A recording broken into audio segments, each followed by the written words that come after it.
Alright folks, for number 3, this one admittedly is a doozy. Probably won't be able to fit it in the 5-minute screen capture allotment that I'm allowed, so I'll probably do a part 2, possibly a part 3 for this one. But here we're converting iron ore, iron 2 oxide, into iron, the element. So this is how we kind of refine iron. So we have 3 sub-equations that kind of will tell us what our delta H naught will be for this example here.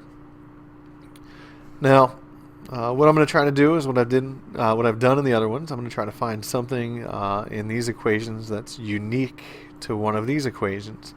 So if I look at our iron 2 oxide, the only other place that I find iron 2 oxide is this third equation. Notice here it's a reactant, down here it is a product. So we're going to have to switch this, but also this down here is 3 times bigger than this. So that means not only are we going to have to switch this 19, we're going to change that into a negative 19, and then we will also divide that by 3 for reasons that will become obvious later in this problem. I'm going to keep my coefficients as fractions for everything, and then we'll try to convert them to at least common multiple. We'll cross that bridge when we get there.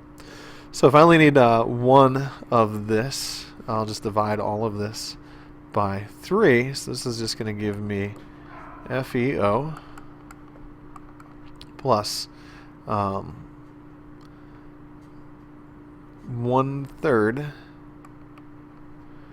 carbon dioxide plus, yields 1/3 iron, let's see, that's going to be iron 3 oxide, and 1/3 carbon monoxide. So our delta H naught in this case is going to be negative 19.0 kilojoules over 3. Alright, so that takes care of this equation. Let's take a look at our, see what else we can find in here. So here I just happen to see that we've got iron here, and the only other place that we have just plain old iron is in this equation, this middle equation here. We've got twice as much here, but it's a product, and it's a product up here. So we're going to keep the sign the same, but we're just going to divide our delta H by 2. We're going to do the same thing for this equation here. So we're going to have 1/2 Fe2O3 as a solid plus 3/2 carbon monoxide. If you wanted to put it as 1.5, you can keep it that way, but it's going to be easier, I think, to keep it as 3/2.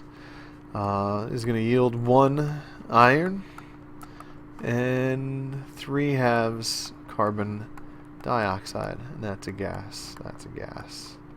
That's a solid. That's a gas. Alright, so we kept it in the same format, but we divided it by 2. So our delta H naught is going to be negative 25 kilojoules over 2.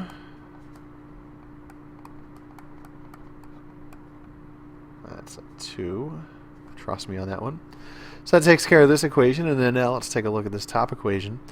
The only things that I see in that top equation there that is in the bottom equation, or I'm sorry, the equation that we're curious about, is the carbon dioxides and the carbon monoxides.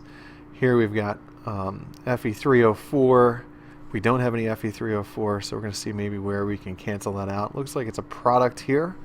It wouldn't cancel if we kept it as a product here. So we're going to actually have to switch this equation backwards. But we also are going to have to cut this in thirds. So we're going to have to, into sixths. We're going to divide this equation into sixths because in order to get this Fe3O4 to get out of here, we only have 1/3 of it. To get 1/3 from 2 of them, we're going to have to cut it into sixths. So let me do that. I'm going to write that, and then I'll click start back up on here so you're not wasting time with our, I have about 15 seconds left. So I just took this first equation, switched it, so there we got our negative sign there, and actually divided it by -6, not -3.